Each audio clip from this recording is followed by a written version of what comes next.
بسم الله والحمد لله والصلاة والسلام على رسول الله وعلى آله وصحبه ومن والاه إلى يوم الدين وبعد. سبحانك لا علم لنا إلا ما علمتنا إنك أنت العليم الحكيم. رب زدنا علما يا كريم، رب زدنا علما يا كريم، رب زدنا علما يا كريم. رب اشرح لي صدري ويسر لي أمري واحلل عقدة من لساني يفقهوا قولي. Alors mes chers frères, hier on avait vu une étape qui était l'étape de la tombe lorsque le musulman entre dans la tombe. Et on avait vu aussi plus particulièrement lorsque le kafir ou le pécheur entre dans la tombe et quelles sont les conséquences de ces péchés à ce moment précis. Dans le verset de Surat Al-A'raf que nous avons lu ce soir, Allah Azza wa Jal dit إن الذين كذبوا بآياتنا واستكبروا عنها لا تفتح لهم أبواب السماء ولا يدخلون الجنة حتى يلج الجمل في سم الخياط وكذلك نجزي المجرمين. Dans ce verset, Allah Azza wa Jal affirme que les portes du ciel n'acceptent pas, en ce sens n'acceptent pas l'âme de ces gens, tout comme ces gens ne pourront jamais accéder au paradis.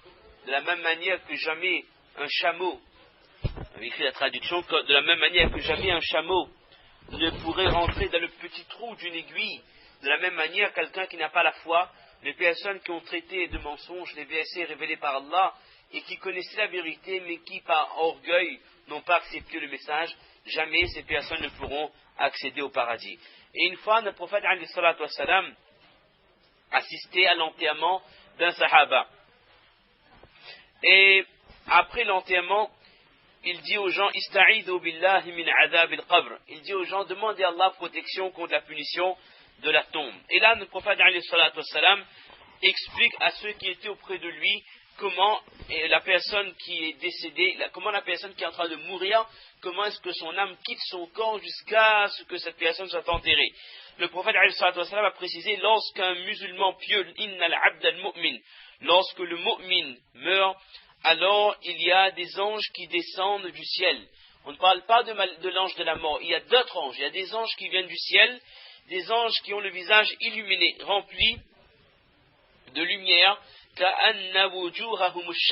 C'est comme si leur visage était le soleil.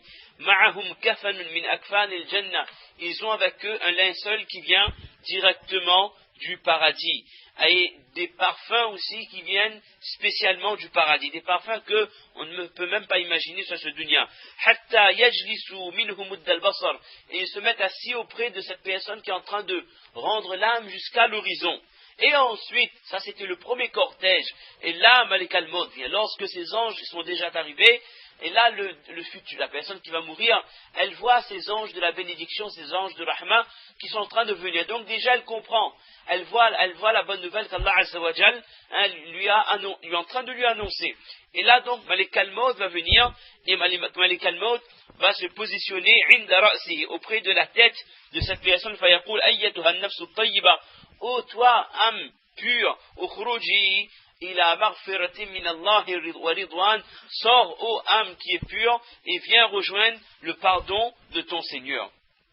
Et là, l'âme sort avec une certaine facilité du corps de la personne, et lorsque l'âme a déjà quitté le corps de la personne, maintenant les anges vont apporter l'âme auprès d'Allah subhanahu wa ta'ala. Et à chaque fois qu'ils croisent un groupe d'anges ou qu'ils arrivent à une porte du ciel où il y a des anges, alors les malaïkas demandent Ma hadha ar-ruh at-tayyib, à qui appartient cette âme qui est aussi pure? Fayaqulun fulan ibn fulan, ils disent le nom, que ça c'est l'âme de Ismaël, fils de Ishaq, c'est l'âme de Muhammad, fils de Abdullah. Ils donnent le nom et le nom des parents de la personne, et ils font des éloges de la personne, et jusqu'à ce qu'ils arrivent au ciel, le premier ciel, et là on leur donne l'autorisation d'entrer, jusqu'à ce qu'ils passent au deuxième, jusqu'à le septième ciel. Et là Allah Azza wa Jal dit Uktubu kitaba abdi fi illiyin wa a'iduhu ila al-ard. Le hadith est un peu long. Allah Azza wa Jal accepte cette personne et il demande que cette personne soit inscrite dans le illiyin, et l'âme retourne dans le corps de la personne sous la terre. parce que minha khalaqtuhum wa fiha u'iduhum wa minha ukhrijuhum taratan ukhra, parce que c'est de la terre qu'ils ont été créés et ils y retournent, et le jour de la résurrection les gens seront ressuscités à partir de là. Donc l'âme est acceptée par Allah et ensuite l'âme est retournée dans le corps de la personne. Et lorsque l'âme retourne dans le corps de la personne, on parle de quelqu'un qui est enterré là, bien sûr, d'accord? Là les anges viennent, il y a deux anges qui viennent et qui vont s'installer auprès de cette personne. Ils vont lui poser les trois questions qu'on connaît et la personne répondra facilement: mon Dieu c'est Allah, ma religion c'est l'islam, et en parlant du prophète alayhi salatu wassalam, que ça c'est le prophète alayhi salatu wassalam. Et là il y aura une voix qui va venir du ciel qui va dire: an sadaqa abdi, que mon serviteur a dit vrai. Et là il sera ordonné aux anges d'installer fafrishuhu min al-jannah, de lui installer comme si qu'il y aurait un parterre spécifique du paradis et des vêtements du paradis. Waftahu lahu baban ila al-jannah, et dans sa tombe une porte sera ouverte et il pourra contempler le paradis qui lui est réservé. Et de sa tombe il lui viendra les bonnes odeurs et le vent du paradis, et sa tombe s'élargira et cette personne, elle va jouir des bienfaits, de certains bienfaits dans la tombe. Et maintenant il y a une autre personne qui arrive. Ça c'est pour compléter le hadith de hier.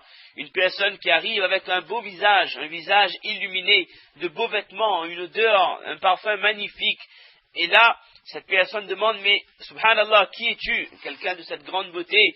Il dit que ça c'est le jour qui t'a été promis. Il demande encore: mais qui es-tu? Il a dit que ton visage est un visage rempli de bénédictions, informe-moi sur ton identité. Fayaqulu ana amaluka salih. La personne va dire que moi, je suis tes bonnes actions, c'est-à-dire les bonnes actions que tu avais accomplies de ce dunya. Et là, la personne sera tellement heureuse. Ce défunt, cette personne, nous, on a l'impression qu'il est mort, nous, on le pleure, on est en train de pleurer son départ.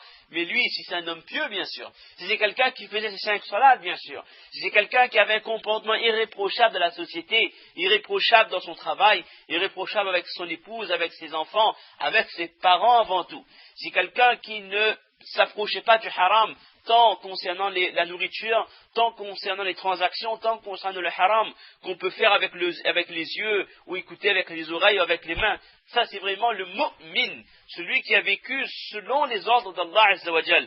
Cette personne voit ces bonnes actions qui sont représentées en une personne d'une grande beauté qui va lui tenir compagnie dans le monde de la tombe, et cette personne sera tellement contente que la personne va dire: Rabbi aqimis sa'a hatta arji'a ila ahli wa mali. Oh Allah, je te demande que le qiyamah, que la résurrection arrive le plus vite possible, afin que je retourne auprès de mes proches, tellement la personne sera contente. Et puis il y a l'autre cas de figure, mais ça on en avait plus ou moins parlé hier, c'est le cas du kafir, c'est le cas de celui qui a désobéi à Allah Azza wa Jal. Et là c'est tout un autre cas de figure avec des anges qui viennent et qui frappent la personne jusqu'à ce que l'âme sort. Les anges n'acceptent pas l'âme de la personne, etc. On avait déjà donné quelques détails dans le résumé de hier.